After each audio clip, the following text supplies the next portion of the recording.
Good morning. This is Pastor Rick, and I want to welcome you to the Sunday Forum on this Sunday, December the 6th. And I'm just so pleased that you could join us to hear about Emmanuel Community Park. And I've invited Pastor Will once again to give us needed updates. But before we begin, as you can see, we're wearing masks. We're trying to do this social distancing in a responsible way. And so shout out to Pat Goodyear. She's the one who made these wonderful Advent masks that we can wear in church. We're just so thrilled to have such quality. So thank you, Pat, for these masks. Great that you could join us. People are asking, what's up with Pastor Will? What's going on out at the park? And some people are able to go out and see for themselves, but of course, most of you aren't able to go out to the park. And so we wanted to bring you in to give us an update. Well, thanks for having me. It's been a while, hasn't it? How long has it been? It's actually been since the end of May, right when we started weekly worship, right when we started the drive-in service. And a lot of things have happened in this second half of 2020 at Emmanuel Community Park. Well, we're anxious to hear the story and to see some of the slides about what's happening out at the park. Sure. As we spent more time out there, we've met some incredible new people that live out in the community of Golden Gate Estates. We have a large group of people. They're very diverse in nature. Cool. They're diverse in age, anywhere from infants to 96-year-olds. We have that come to the drive-in service. They come to Meals of Hope. They come to the park to use the services there. The people that have been coming to the drive-in service are diverse in culture as well. We've had Spanish-speaking people at our service. We've had a large group of Haitian people that have come. We of course have our snowbirds from the Midwest who have been there too, as well as the people who are right here from Florida, like myself, that are living out there. So is it fair to say that every day you have people now out at the park? Every single day, there is someone out there. Every time I'm out there, there's someone out there using the park, engaging with other people in the community. It has become a gathering place out there that the people did not have before that. And of course, strategically, that was our goal. That was. Our goal was to build not just a church, but a whole community out there. And we are working with God's help towards that. Hey, Rick, I want to show you something real quick. Okay. Now, what is this? This is our two extremely talented and gifted musicians, Marcela Guillaume and Gerardo Manrique. And they are our partners with Deacon D and myself every week at the drive-in service. They provide all of our music. And in this clip, I want to show you real quick what we do. We don't have a hymn of the day at our worship service. We have a song of reflection. And so what we do, we give Marcela and Gerardo, they hear the word, they hear the sermon, and then we give them the freedom to express how they've felt about it in music for 5 minutes or so, and that gives everyone the opportunity to digest what has been spoken on God's word and the sermon and all that. That's a wonderful idea. Let's take a look at this.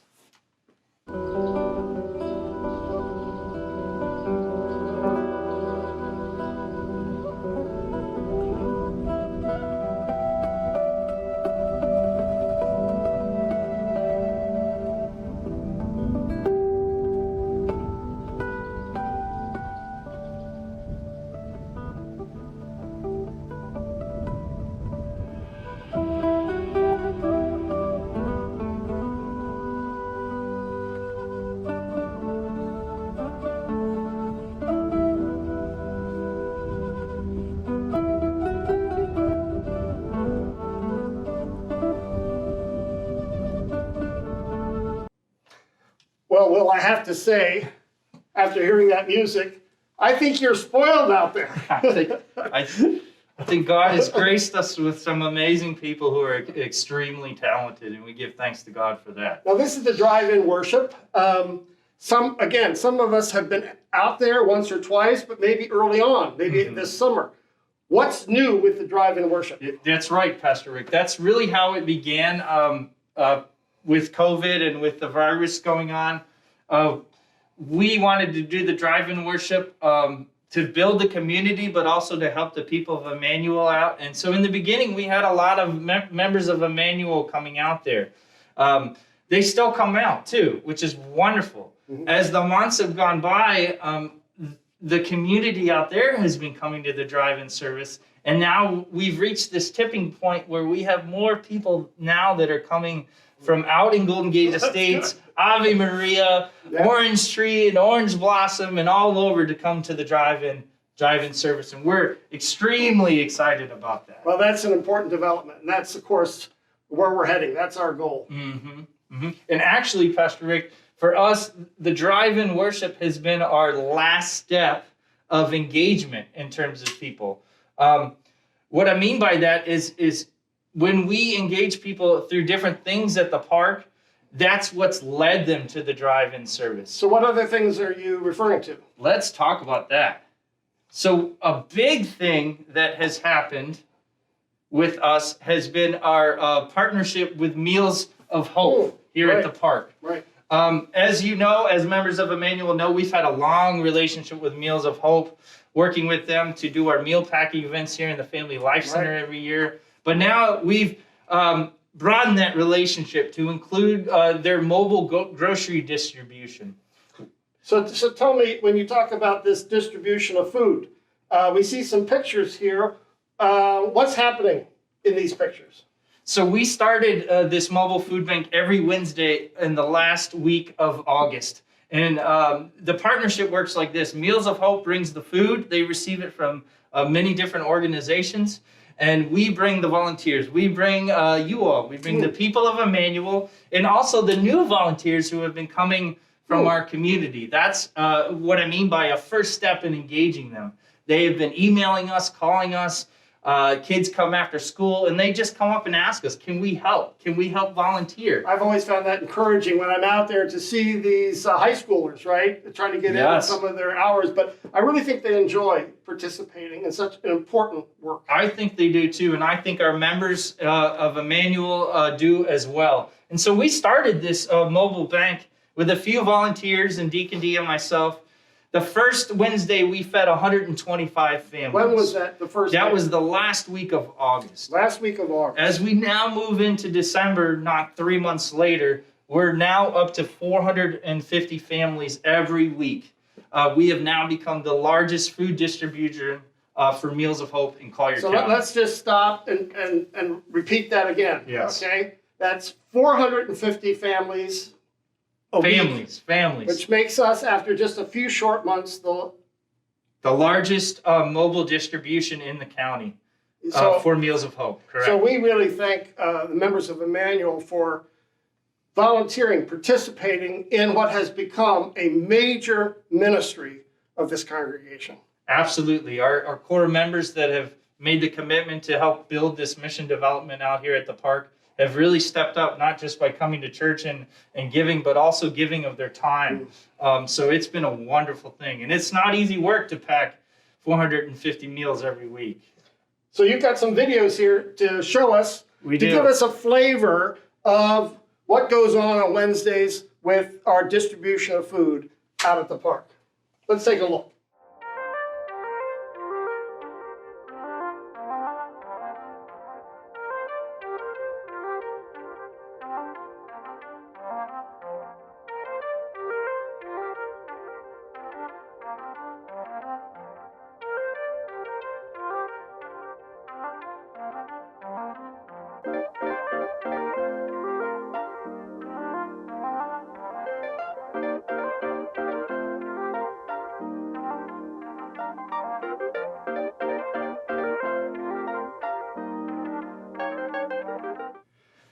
You know, every time I look at a video like that or when I'm out there on Wednesdays, the most impressive thing to me is when you see about 70, 80, 90 cars parked all the way around the lake waiting for food. We've always said it's both a beautiful thing that we can do this ministry, but it's also a sad story as well. Mm-hmm. What else? What else do you have for us here? What other things are you doing out at the park? Well, once again, we have another step to engage people in our community, and that's the park itself. So the amenities that you have helped bring to the park, the playground, the sports field, the area walking path around the lake, we have utilized the gifts that you've shared with us to make ministry possible out there. So you even have a fish here. We I don't know if did. you can pick that up here but she's proud of what she caught. She is. That is from our fishing event this past summer. We teamed up with the Collier County Sheriff's Department.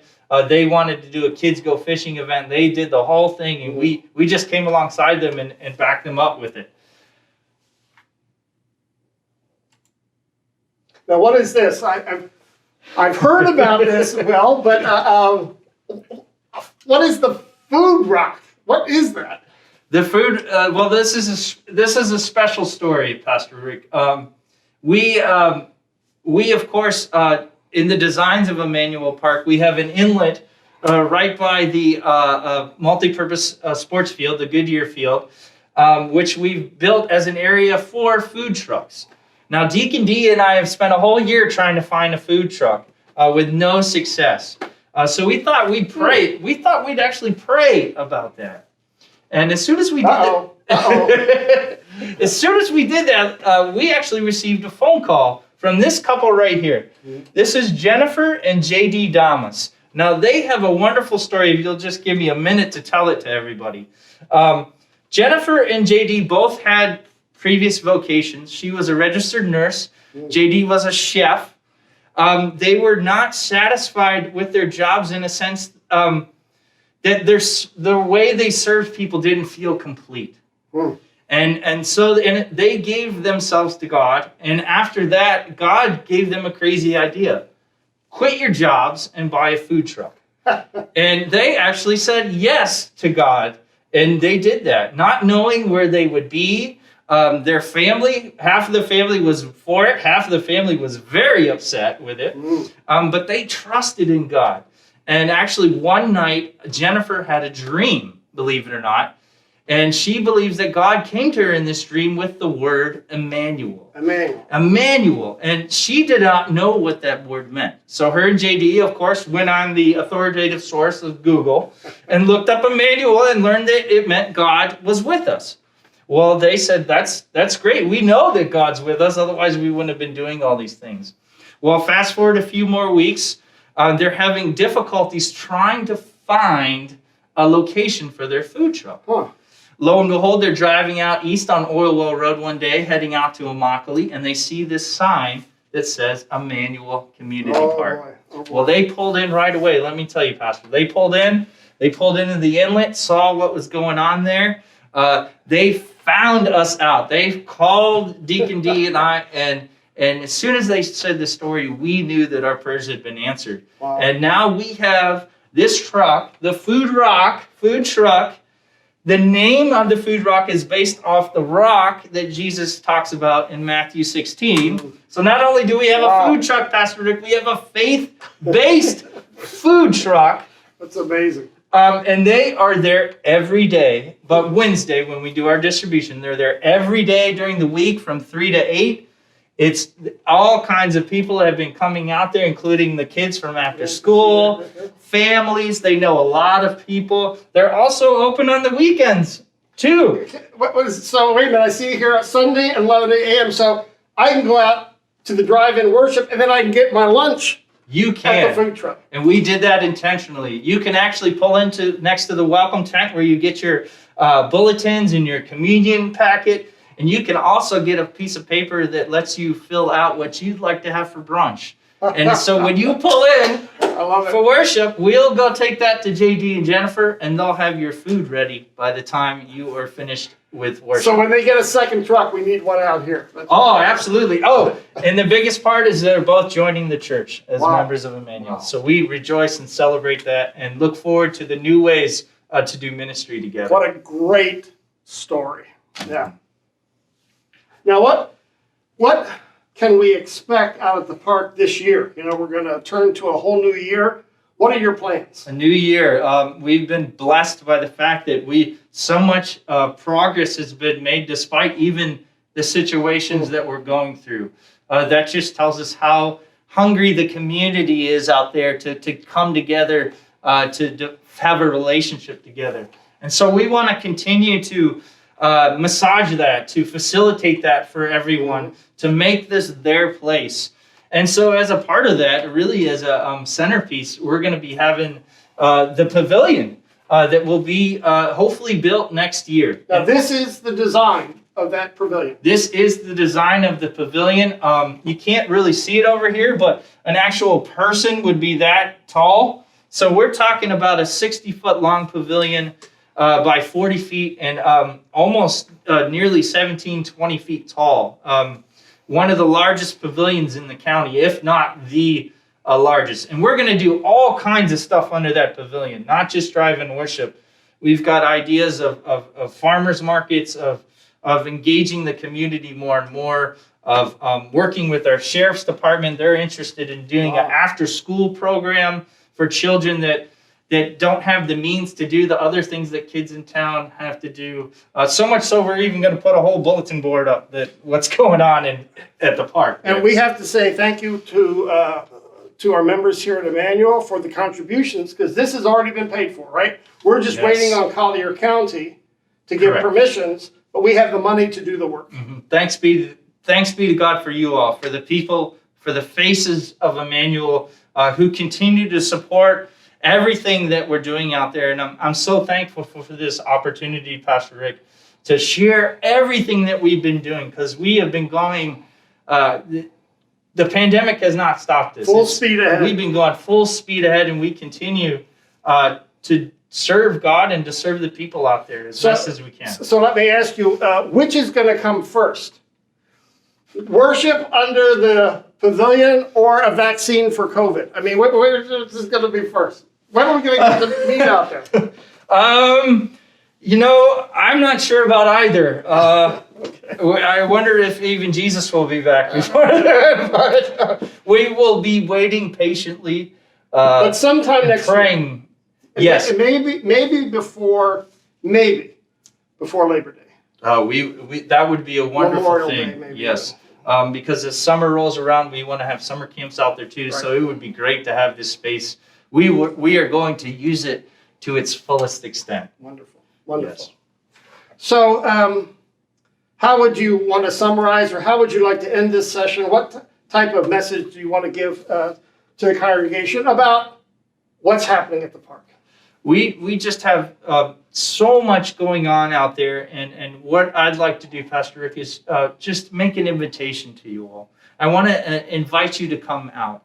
If it's been a while since you've been out there, maybe more than a year, please give us a call. Give Deacon D or I a call. Send us an email. We would love to invite you out there. We would love to go on a tour with you, talk about everything that has been going on. That's just essential to keep the communications line open. And I want to thank you for joining us for the Sunday Forum, so you get these updates about what's going on at the park. But I hope you'll take that invitation seriously, because some things you just can't pick up through slides and videos. You just got to go out there and hear the story from Pastor Will and Deacon D. Final words?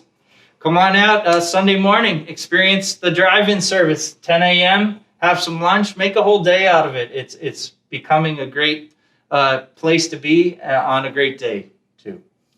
And so we'll leave you with a little taste of what the music we experienced at the drive-in service. Once again, Marcella and Gerardo. Bye-bye now. Bye.